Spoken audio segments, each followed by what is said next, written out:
Deus querido Pai, obrigada, Senhor, por mais esta oportunidade que estamos tendo de aqui nos encontrarmos. Que essa reunião transcorra em clima de muito aprendizado para todos nós. Obrigada, Senhor, por mais essa chance. Graças a Deus e que assim seja. E com vocês, Rogério Silva. Vamos lá, Rogério. Boa noite a todos. Hoje não posso nem forçar muito a voz, não, porque estamos saindo de uma gripezinha aí. Sabe quando uma pessoa amiga, uma pessoa que você gosta, uma pessoa que você tem uma afinidade, né? Te diz assim, fica tranquilo, vai dar certo. Você vai conseguir. Isso dá na gente assim uma sensação de que realmente vai acontecer, né? E esse sentimento é um sentimento que a gente deveria ter, né? Aqueles que não têm, quando nós estudamos o Evangelho. Calma, vai dar certo. Né? A Ângela falou só lá na frente, né? Mas calma, vai dar certo, fica tranquilo, você vai conseguir. Essa é a proposta do Cristo, essa é a proposta do Evangelho que faz com que nós compreendamos que todo esse processo é envolvimento, é esforço, é dedicação, é vontade. Deixa eu tirar isso daqui que está me incomodando, aí não vai rodar.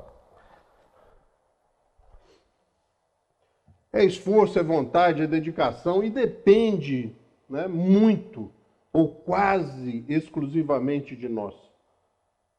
Muita gente, quando faz o Evangelho, né, ou quando estuda o Evangelho, assim, meu Deus, nossa, como nós estamos distantes. Quem sou eu, né? Olha, meu Deus do céu. Ainda tem sim, mas... Né?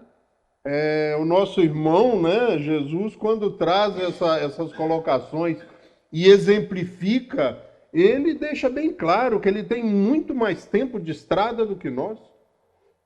Foi criado muito antes, começou a caminhada muito antes de nós.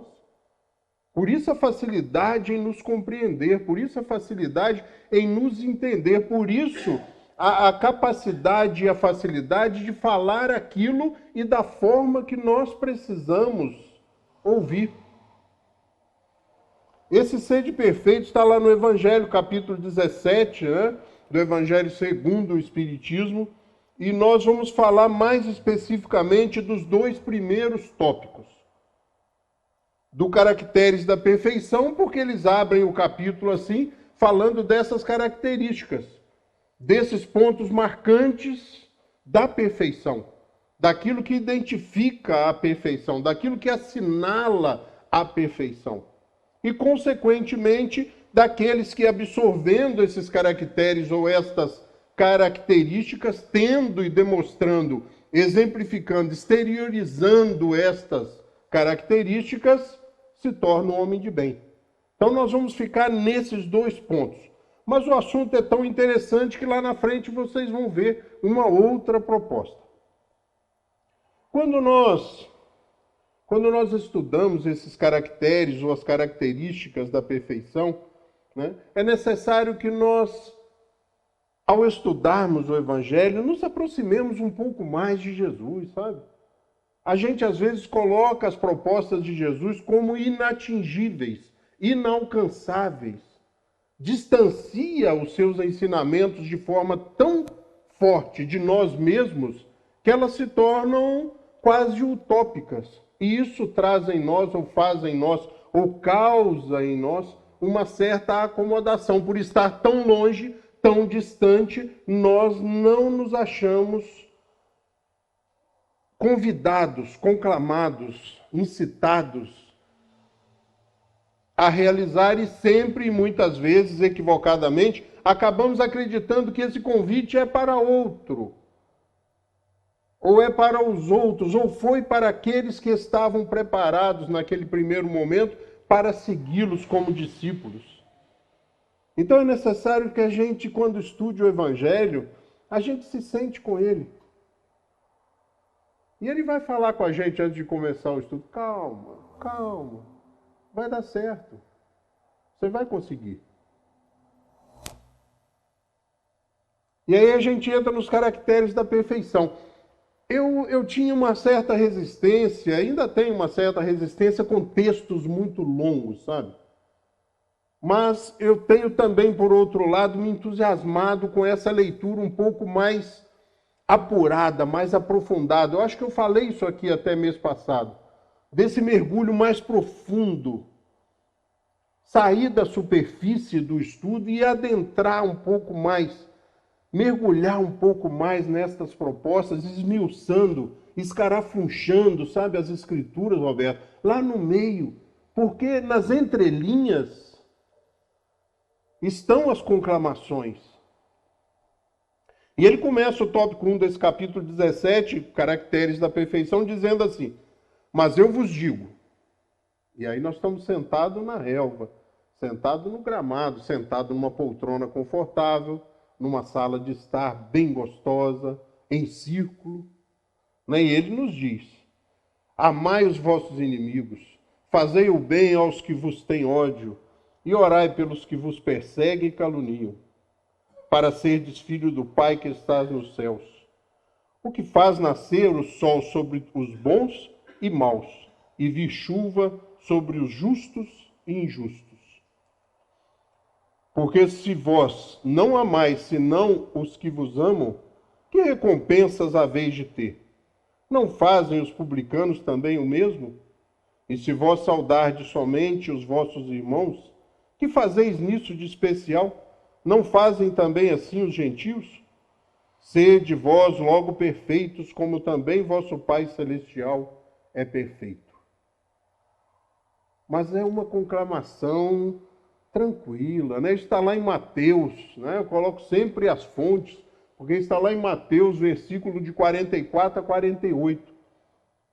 E eu tenho um Novo Testamento, né? A Bíblia, realmente, numa tradução do Saraiva, uma coisa bem tradicional. E eu gosto de ir lá, sabe? Quando eu vejo essas citações, eu vou lá e começo a ler antes, bem antes, no começo de Mateus ali, e passo por essa citação e vou até o final, para conhecer o contexto.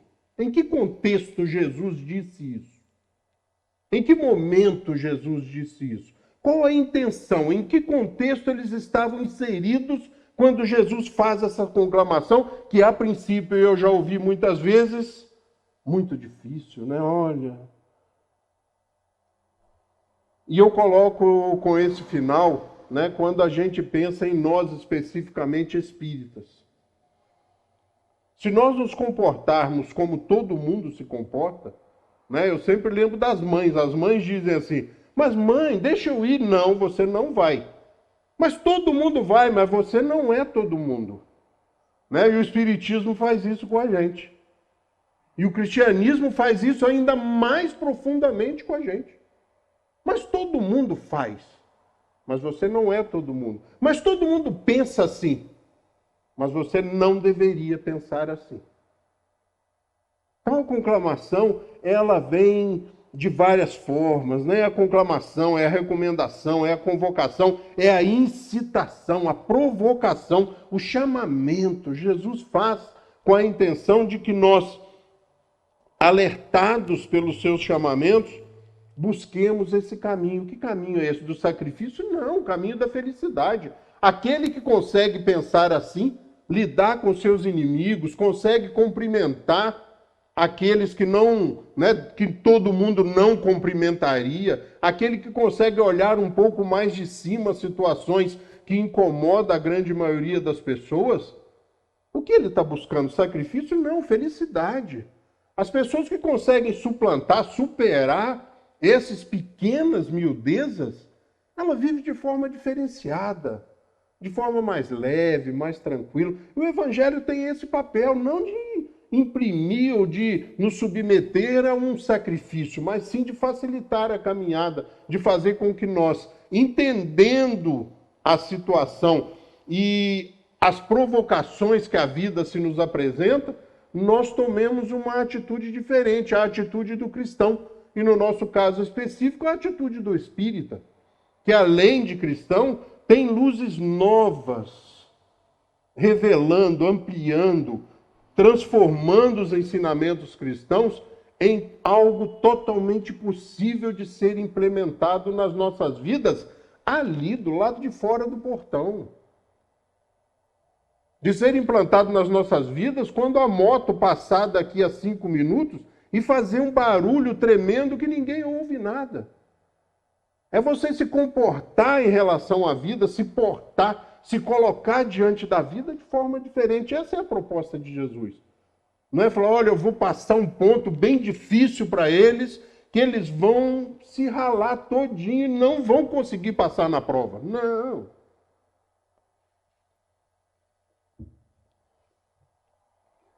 A intenção é de mostrar que, interiorizado esses valores, esses conceitos, nós conseguiremos passar pela vida de forma mais tranquila,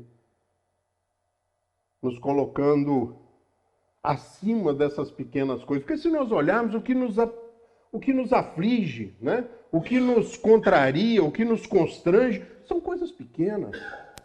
E aí nós vamos continuando, né? E entra lá no tópico 2, olha, ele diz assim, desde que Deus, né? A explicação lá da parábola, lá da colocação de Mateus, da citação de Mateus de 44 a 48, o Espiritismo vem com essas luzes novas de que eu falei, explicando, mostrando o que Jesus quis dizer. Desde que Deus possui a perfeição infinita em todas as coisas, esta máxima, sede perfeitos como vosso Pai Celestial é perfeito, tomada ao pé da letra, faria supor a possibilidade de atingirmos a perfeição absoluta. Então, primeiro alerta, não tome ao pé da letra. Porque se nós tomarmos essa conclamação, essa convocação, essa incitação, esse chamamento, esse convite de Jesus, nós acreditaríamos ser possível sermos perfeitos como Deus. Então ele diz, não leve ao pé da letra. E eles dizem por quê? Né? Eles dizem, se fosse dada à criatura ser tão perfeita quanto o próprio Criador, ela o igualaria, o que é inadmissível.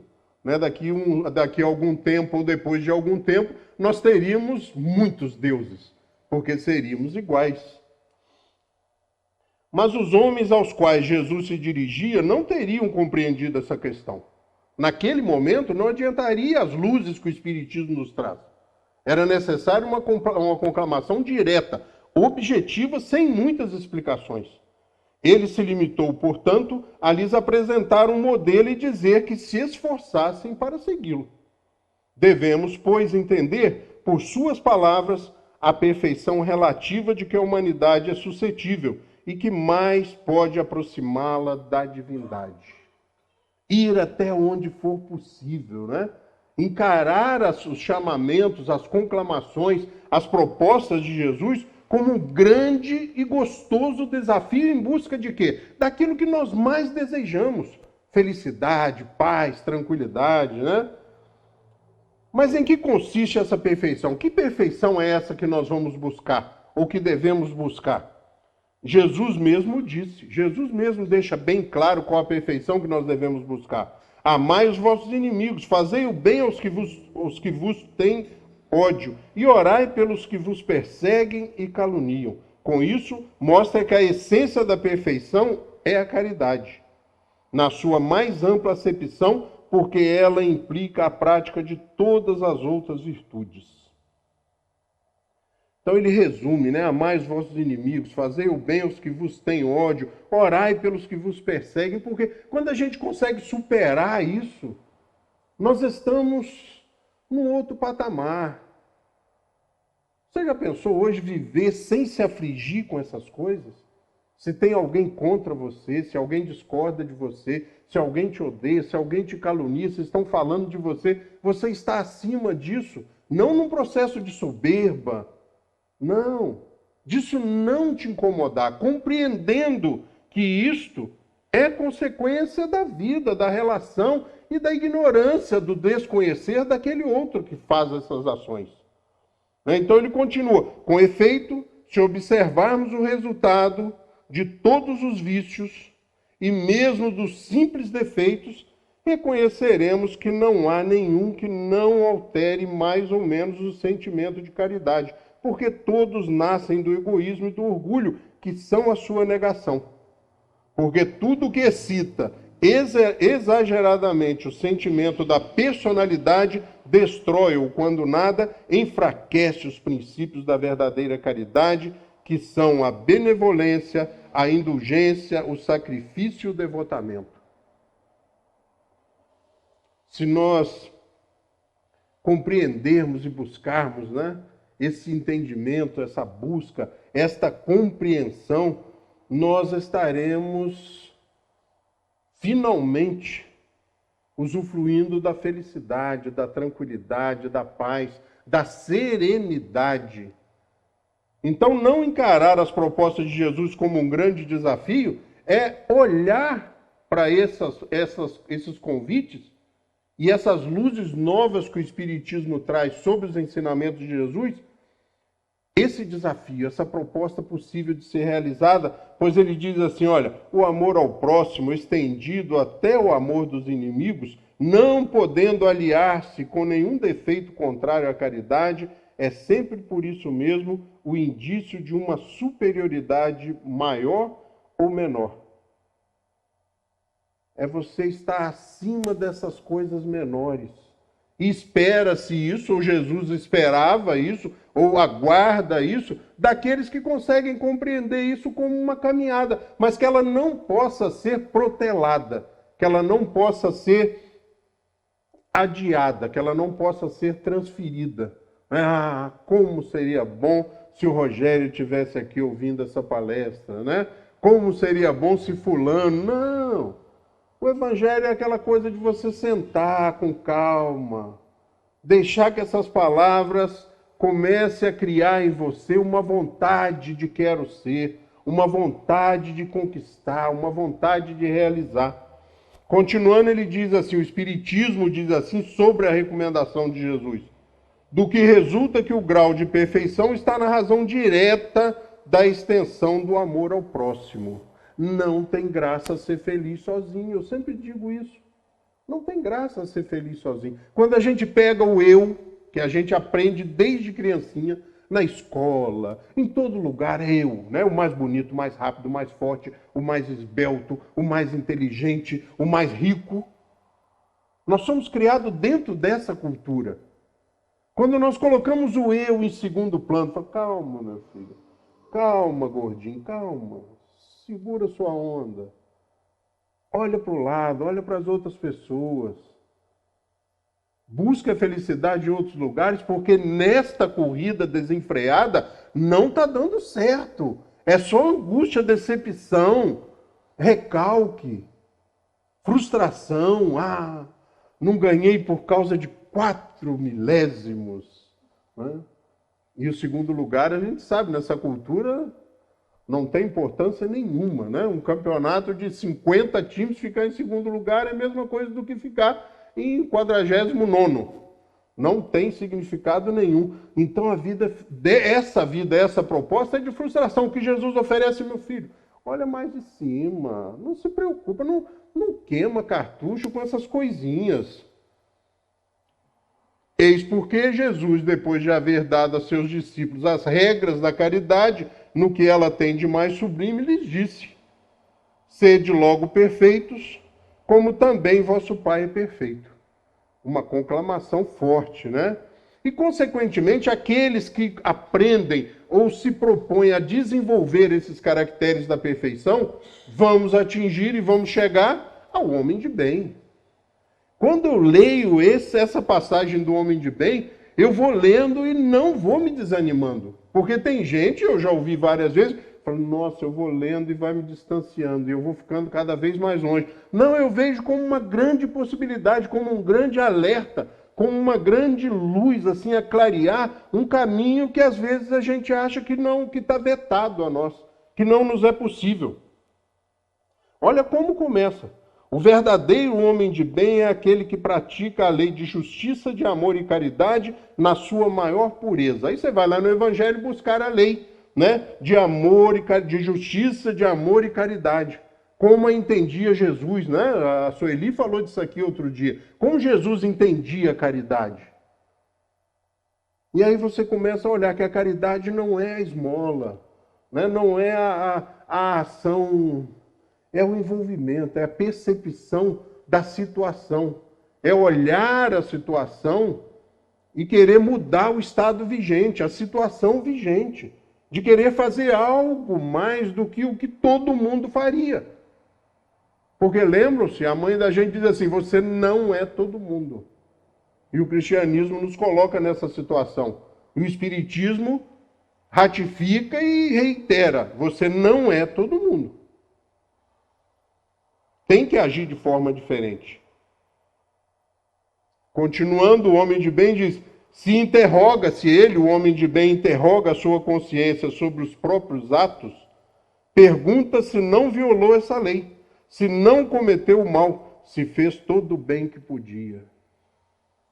E aí a gente vai lá novamente no Evangelho, a recomendação, olha, todo dia à noite faz um balancinho, dá uma paradinha, desliga a televisão 5 minutos antes de ser atropelado pelo sono e faz um balanço, faz um planejamento para o dia seguinte. Né? Uma coisa interessante para se desvencilhar, eu acho que todo mundo sabe disso, se desvencilhar das preocupações inerentes ao dia a dia, é você parar um pouquinho antes de dormir e escrever o que você tem que fazer no outro dia.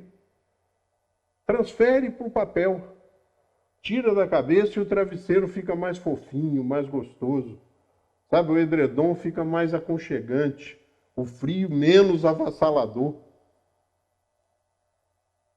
Planeja. Olha o que está acontecendo, né? E ele pergunta-se se não deixou escapar voluntariamente uma ocasião de ser útil.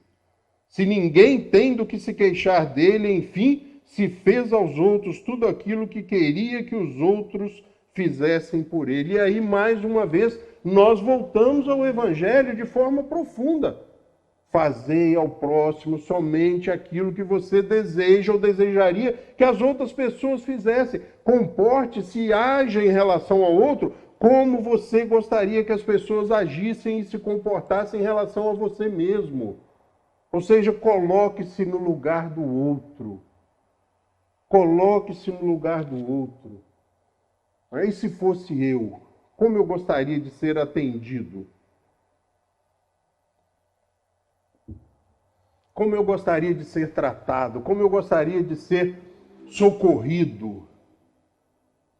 Com que carinho eu gostaria de ser socorrido? Com que delicadeza eu gostaria de receber esse prato de sopa, né? Continuando, o homem de bem tem fé em Deus, na sua bondade, na sua justiça e na sua sabedoria. Sabe que nada acontece sem sua permissão e submete-se em todas as coisas à sua vontade. A fé em Deus é imprescindível. Capítulo 19 está lá a afirmação que a fé humana e a fé divina, né, uma das bases, um dos alicerces é que a fé em Deus é imprescindível. Saber que existe uma força maior. Continuando, né, essa trajetória, esse caminhar do homem de bem, da interiorização desses caracteres da perfeição, diz assim, ele, o homem de bem, tem fé no futuro. Sabe, ser otimista. Né? Dizem que numa grande equipe, ou num grupo, numa diretoria, basta um pessimista. Ele é bom para nos alertar, para alertar os otimistas que pode acontecer alguma coisa que não dê certo. Mas tem que ter muitos otimistas. Então tem fé no futuro e por isso coloca seus bens espirituais acima dos temporais. Fé no futuro, esperança. Sabe que todas as vicissitudes da vida, todas as dores, todas as decepções são provas ou expiações e as aceita sem murmurar. E aí vem o ensino do Espiritismo. O que nós estamos vivendo é consequência das nossas próprias ações. E o Espiritismo é altamente consolador a partir do momento que ele nos mostra e deixa bem claro que nós podemos mudar o futuro com as nossas ações atuais, com a nossa mudança de postura atual. O consolo do Espiritismo, na minha visão e em tese, é essa. De saber que eu estou na minha mão, que não existe um complô contra mim, que não existe um tribunal para me julgar, que eu sou resultado dos meus esforços ou da minha incúria, da minha preguiça, do meu desleixo, da minha desesperança. Eu sou resultado de mim mesmo, né? Nós somos herdeiros de nós mesmos. O homem de bem sabe que todas as vicissitudes da vida, gente, olha só que coisa interessante, todas as dores, todas as decepções são provas ou expiações e as aceita sem murmurar. Levanta de manhã e fala assim, manda que eu estou aqui para resolver. Eu não vim aqui para brincar, não. Vamos lá. Encarar a vida como um grande desafio. O homem de bem, possuído pelo sentimento de caridade, de amor ao próximo, faz o bem pelo bem, sem esperar recompensa. Paga o mal com o bem. Ah, mas isso está muito longe de mim. Sim, se estivesse perto ou fosse fácil, Jesus nem tinha se dado ao trabalho, nem tinha se dignado de vir aqui, de ter reencarnado aqui, de ter exemplificado, de ter deixado o evangelho para a gente. O homem de bem toma... Esse negócio, talvez pelo meu tamanho, né? Isso mexe comigo. Olha, o homem de bem toma a defesa do fraco contra o forte e sacrifica sempre o seu interesse à justiça. Porque lá no evangelho diz que o forte, né, está ali para proteger o mais fraco e não submetê-lo. Mas o que o mais forte faz? Submete o mais fraco. Subjuga. Então, o homem de bem toma a defesa do fraco contra o forte e sacrifica sempre o seu interesse, o eu, à justiça. Procura ser justo. Ele encontra a sua satisfação nos benefícios que distribui. Né? Aí a gente vai lá no Evangelho e fala que a mão direita não sabe o que a esquerda deu. Né? Não, você tem que curtir o que você está fazendo. Até para se estimular, até para servir como combustível. Olha só, encontra sua satisfação nos benefícios que distribui, nos serviços que presta, nas venturas que promove, nas lágrimas que faz secar, nas consolações que leva aos aflitos. Você tem que agir, depois parar e curtir, avaliar, fazer um balanço. Como é que foi o trabalho? O que vocês acharam depois desse trabalho que nós fizemos? Vocês gostaram? Né? Gostaram? Então vamos fazer de novo. Você gostou de ir na campanha do quilo domingo? Nossa, eu adorei. Domingo que vem tem outra. Não se prive desse prazer. Né? As pessoas brincam comigo que eu uso muito essa colocação. O prazer advindo da ação positiva. Você tem que curtir isso. Você não pode virar um robô, uma máquina de fazer o bem. O dia inteiro, 24 horas, nem para pensar. E o bem. Isso talvez não te transforme. Você vira um operário. Você vira um operário da filantropia. Você tem que parar e ver, avaliar principalmente o retorno, as consequências. Isso está surtindo efeito o que eu estou fazendo? Ou vamos fazer esse balanço depois de 20 anos? Vamos levar bolsa lá na comunidade há 20 anos. Depois de 20 anos, você para um dia, desperta e fala assim, caramba, 20 anos depois não mudou nada. Será que era só a bolsa que eu tinha que trazer?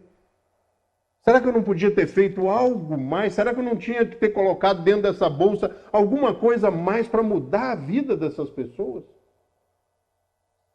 Então essa é a ação que você não pensa. E o Espiritismo é contrário a esse processo irracional, a esse processo que você não racionaliza as suas ações, mesmo no bem. Mesmo no bem. Você tem que encontrar satisfação, finalidade e ver os resultados da sua ação. Por isso, né, a filantropia, por isso essas ações intempestivas, elas geram pouco impacto e muitas vezes morrem rápido. Morrem rápido, porque as pessoas não param para olhar e ver qual o benefício daquilo ali. Nós, muitas vezes, continuamos a segurar, a deter as pessoas para que elas não mudem. Porque se elas mudarem, a quem nós vamos assistir? Para quem nós vamos levar a bolsa de compra se eles não precisarem mais? E alguém mais otimista, né? Pode dizer assim, não, mas pobre tem em todo lugar. Esse também é um pensamento, né, que a gente encontra por aí. O homem de bem, no homem de bem, seu primeiro impulso é o de pensar nos outros, antes que em si mesmo, de tratar dos interesses dos outros antes que dos seus. Difícil? Fazer isso deve ser um negócio muito legal, gente. Sabe quando você dá uma aula, quando você dá um exemplo, quando você propõe uma ação, quando você chega no final de um dia, né? No final do dia de uma ação ali onde, sabe, você se esforçou até fisicamente, carregou caixa e ajudou e fez, e você olha e fala assim, poxa, eu trabalhei horas e só vou levar para casa o prazer de ter feito. Porque foi tudo em benefício do outro. Isso motiva, sabe, o voluntariado, isso motiva a ação, isso prende as pessoas à casa espírita, isso prende as pessoas ao estudo, de você deixar a pessoa crescer. De tirar os degraus daqueles que sabem, daqueles que estão aprendendo, elevar aqueles que estão chegando agora ao posto de iguais. Vamos estudar junto. Vamos fazer juntos. Vamos aprender juntos. Se eu já fiz uma vez, eu vou reaprender, porque agora fazendo com vocês vai ser diferente. O egoísmo, ao contrário, calcula os proveitos e as perdas de cada ação generosa. Ah, mas eu não posso ir lá, Roberto. Como é que eu vou lá? Eu vou deixar de trabalhar para ir lá? E as minhas comissões? E os meus interesses? E os meus funcionários? Vou contar uma coisa aqui para vocês, gente. Pode ser até uma loucura, uma piração. Mas quanto mais envolvido em relação ao outro, as coisas acontecem. As suas coisas, as suas ações, as suas necessidades parecem que são supridas de outra forma. Experimente. Experimente e constate. O homem de bem em todas as circunstâncias, a caridade é o seu guia. Considera que aquele que prejudica os outros com palavras maldosas, que fere a suscetibilidade alheia com seu orgulho e o seu desdém, que não recua à ideia de causar um sofrimento, uma contrariedade, ainda que ligeira, quando a pode evitar. Falta ao dever do amor ao próximo e não merece a clemência do Senhor. O que é isso? O egoísmo. O pensar só em mim. Né? Eu e eu. O pessoal mais antigo, para traduzir isso, né, para pegar Kardec de um francês purista e altamente culto, diz assim, farinha pouca meu pirão primeiro. É o conhecimento do homem simples. Sabe? E ele não diz isso porque ele vai fazer. Ele diz isso criticando, ele diz isso combatendo. Tem gente que diz, olha, farinha pouca, meu pirão primeiro. Ou seja, se eu tenho uma dose só de farinha, eu vou engrossar o meu pirão, vou engrossar a minha água. Eu vou me nutrir primeiro. Se sobrar...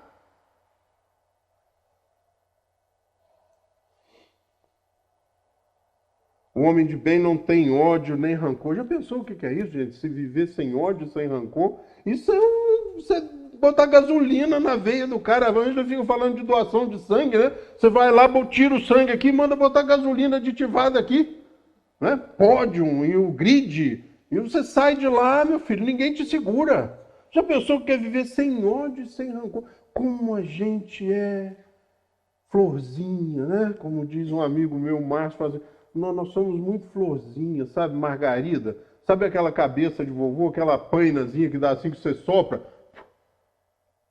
Nós somos assim, qualquer coisinha. Uma palavra mais rude, uma colocação, né? A Ângela mais aborrecida hoje, né? Com alguma coisa, me fala alguma coisa. Acabou. Acabou, eu levo aquilo para casa e às vezes foi uma lagartixazinha, uma coisinha à toa, eu levo para casa e vou criando até virar um dragão. Porque o dragão aí você não consegue matar mais, aí virou ódio, virou rancor. Né? E aí depois de anos, a Ângela fala assim comigo, por que você mudou? É porque... eu não lembro não, mas você me fez alguma coisa, né? Mas a gente cria, né? Não tem ódio nem rancor, nem desejos de vingança. Esse cara vai ver.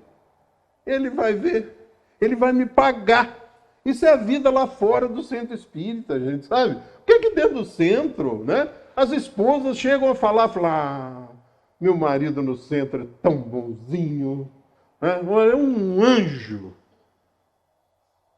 Mas no centro espírita, aqui dentro é mole. Falar de espiritismo, falar de reforma, o difícil é você sair, né? Você se arrancar de conselheiro às 7h30 da manhã para vir para a cidade e pegar as marginais do Bengala.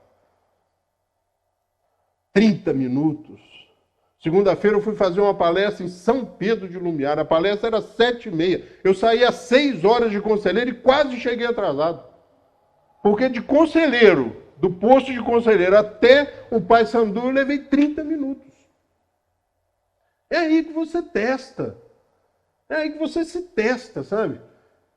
Eu vou chegar no Pai Sandu sem matar ninguém, nem buzinar, nem subir na calçada, sem avançar sinal. Isso é um exercício.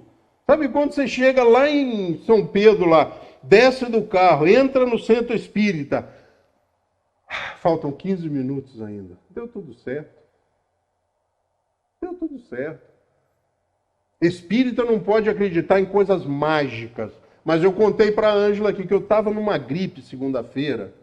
Mas mal. Eu acordei segunda-feira de manhã. Né? A gente tem uma facilidade danada de achar que vai morrer. Né? Mas morrer é o troço mais difícil do mundo. A gente, hoje eu estou mal, acho que eu vou morrer. Meu Deus do céu. Mas eu não vou ligar para São Pedro e desmarcar uma palestra no dia. Isso não é coisa que se faça. Eu vou. Tossindo, espirrando, coriza, dor de cabeça. Chamei minha filha, falei, vai comigo, porque eu acho que eu não aguento nem chegar em São Pedro. Sabe, aquele drama, né? Porque o compromisso chega, né? Se marcar, chega. Você marca uma palestra para dezembro para você ver. Chega rápido. É igual conta. Né? Vou te dar 90 dias. Você que pensa que é 90 dies. Aquilo veio assim em 30. Se tivesse que receber, era 150. Mas como é para pagar, em 30 passa os 90. Rápido. Né? E cheguei lá. Espírita não pode acreditar em coisa mágica. Falei 1 hora, sem tossir nenhuma vez, sem enxugar o nariz nenhuma vez. Terminei, dei boa noite, sentei na cadeira para tomar um passe e tossi até estragar o resto da reunião das pessoas. Talvez tenha alguma coisa acima da gente, né? Talvez tenha alguma coisa que coloque a mão no ombro da gente e fala assim, já que esse cara está indo direitinho, vamos dar uma força, né? Porque as pessoas que estão aqui não têm culpa que ele está gripado. Sei lá. Aquele que está sem pecado, eu vou voltar, porque senão é indulgente para com as fraquezas alheias, porque sabe que ele mesmo tem necessidade de indulgência.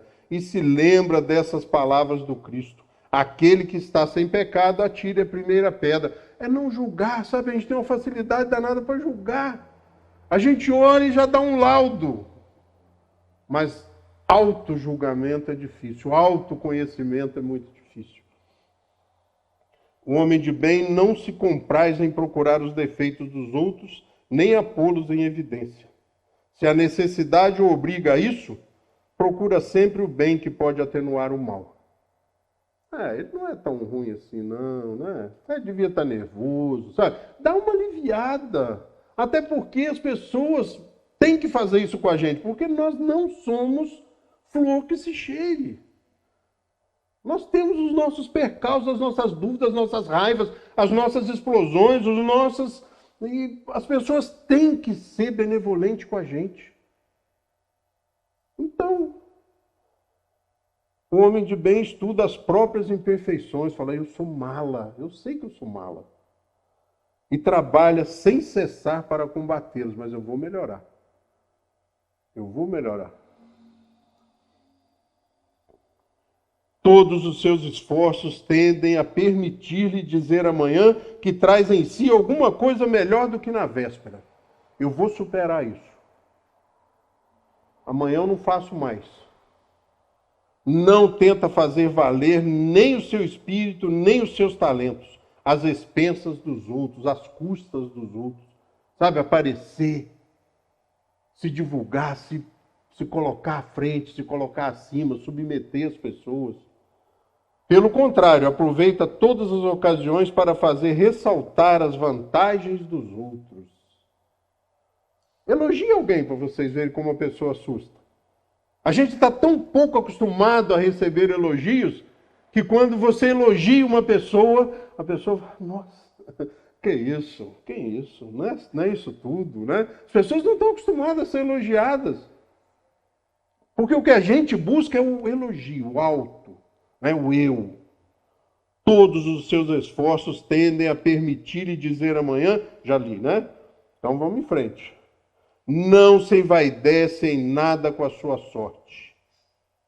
Porque tem essas pessoas irritantes, né? Que tudo dá certo. Tudo pro cara dá certo. O cara monta uma padariazinha com forno caseiro, daí 10 anos o cara tem uma rede de padarias. Eles são irritantes. Não se envaidece em nada com a sua sorte, nem com os seus predicados pessoais, porque sabe que tudo quanto lhe foi dado lhe pode ser tirado. Né? Olhar para a vida e ver, pô, a coisa muda rápido. A situação muda rápido, a vida muda rápido. Ela é uma professora altamente disciplinadora. Usa, mas não abusa dos bens que lhe são concedidos, porque sabe tratar-se de um depósito, do qual deverá prestar contas, e que o emprego mais prejudicial para si mesmo que poderá lhes dar é pô-los ao serviço da satisfação de suas paixões. Eu. Né? Quanto mais tem, mais quer. Quanto mais consegue, mais busca aquela coisa infindável até desencarnar. Até desencarnar. Se nas relações sociais alguns homens se encontram na sua dependência, trata-os com bondade e benevolência, porque são seus iguais perante Deus. Sabe aquele amigo, colega que é promovido para gerente e vira uma praga? Não sei se vocês conhecem, se isso só aconteceu na minha vida, mas tem gente que faz isso. Né? Dizem que quer conhecer a pessoa, dá poder, dá mando, dá comando. As pessoas não comandam nem mandam, elas submetem, humilham. Então, um homem de bem não faz isso. Se nas suas relações sociais alguns homens se encontram na sua dependência, trata-os com bondade e benevolência, porque são seus iguais perante Deus. Usa sua autoridade para erguer-lhes a moral, e não para os esmagar com seu orgulho, e evita tudo quanto poderia tornar mais penosa a sua posição subalterna. Compreende a posição do outro, tenta elevar, tenta promover, tenta fazer com que ele melhore, sabe? Tenta fazer com que haja uma mudança. E quando o homem de bem é subordinado, e aí coloca o homem de bem na posição de funcionário, de subalterno, quando, né, o homem de bem é subordinado, por sua vez, compreende os deveres da sua posição e tem o escrúpulo de procurar cumpri-los conscienciosamente. Ser um bom funcionário também. O homem de bem, enfim, e aí está acabando. O homem de bem, enfim, respeita nos seus semelhantes todos os direitos que lhes são assegurados pelas leis da natureza, como desejaria que os seus fossem respeitados, ou seja, se colocar mais uma vez no lugar do outro. Esse exercício é muito interessante porque ele vai fazer com que nós vivamos de forma mais calma, mais tranquila, sabe, menos comprometida. E aí, consoladoramente, termina o homem de bem dizendo assim, olha só, Esta não é a relação completa. Tudo isso que nós lemos em relação ao homem de bem, né, disse, esta não é a relação completa das qualidades que distinguem o homem de bem. Mas quem quer que se esforce para possuí-las, estará no caminho que conduz as demais. Tudo isso que nós lemos é só o começo. Agora você imagina você incorporar toda esta proposta do homem de bem em você. Imagine-se transformado pela proposta de Jesus. Esse é o grande papel do Espiritismo, de fazer com que nós transformemos a proposta de Jesus antes tão distante de nós em algo factível, em algo possível de ser realizado, algo possível de ser implementado agora na nossa vida, no trânsito de Conselheiro para Friburgo, no vizinho, no som alto do carro, do cara que está no trânsito ou em frente à sua casa, sabe? Na campanha política. É você olhar as coisas de forma diferenciada.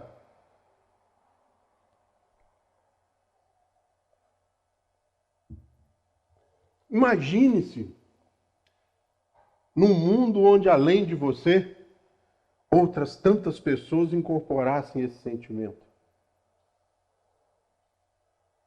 É o mundo que nós almejamos, é o mundo que nós queremos. Só que muitas vezes, ao invés... Essa palavra é estranha, né? Ao invés de você buscar a sua transformação, você quer promover a transformação alheia.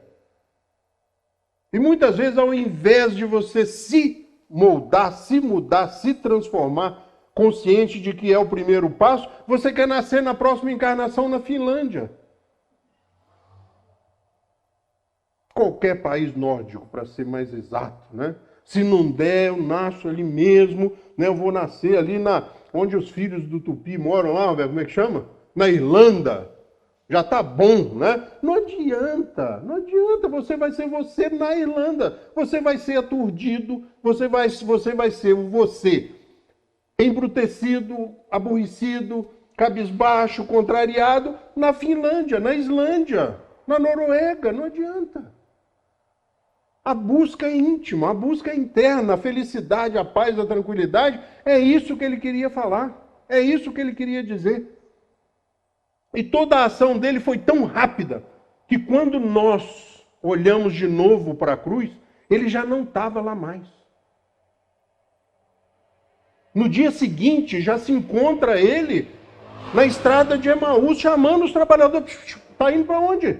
Não, vou voltar para casa, você não soube o que aconteceu, não? Crucificaram Jesus, Roberto. Acabou.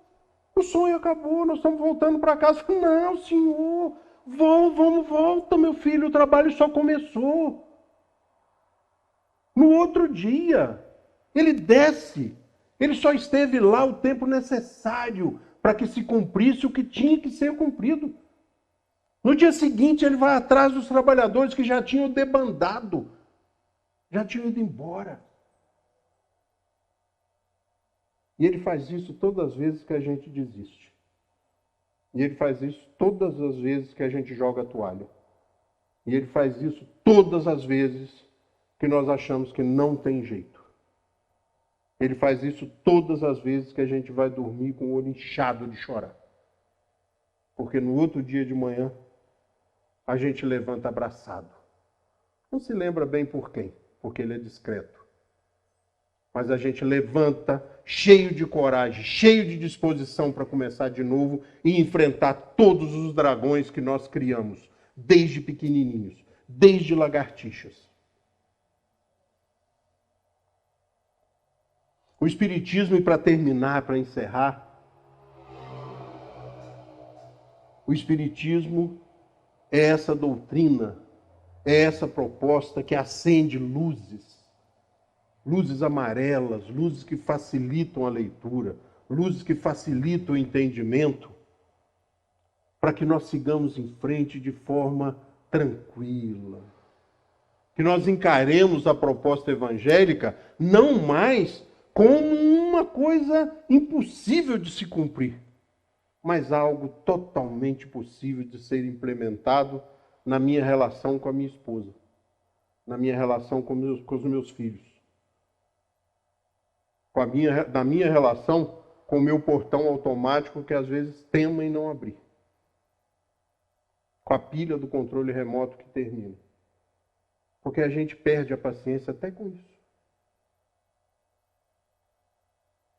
E aí quando a gente começa a crescer um pouquinho e larga as rodinhas da bicicleta para trás, eu brinquei com a Ângela. Eu trago sempre o Evangelho. Eu transcrevi todos esses textos daqui, mas eu trago.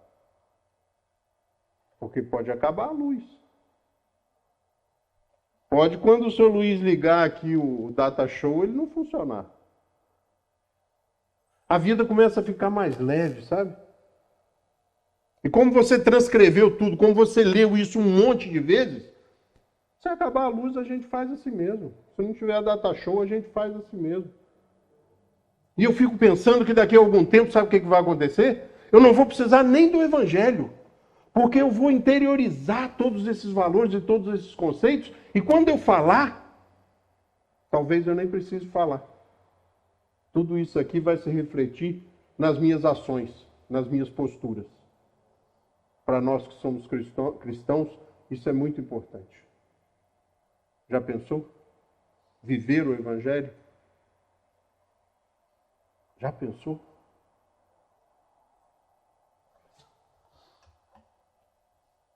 Minha próxima palestra na casa vai ser Os Bons Espíritas, que é a continuação. É o item 4 desse capítulo. Não percam os próximos capítulos de jeito nenhum, tá bom? Uma boa noite para vocês, que Jesus nos abençoe e nos aguarde só mais um pouquinho, porque nós estamos ficando espertos. Não, nós estamos ficando espertos. Não vamos gastar energia com coisa boba, né? Uma boa noite, gente.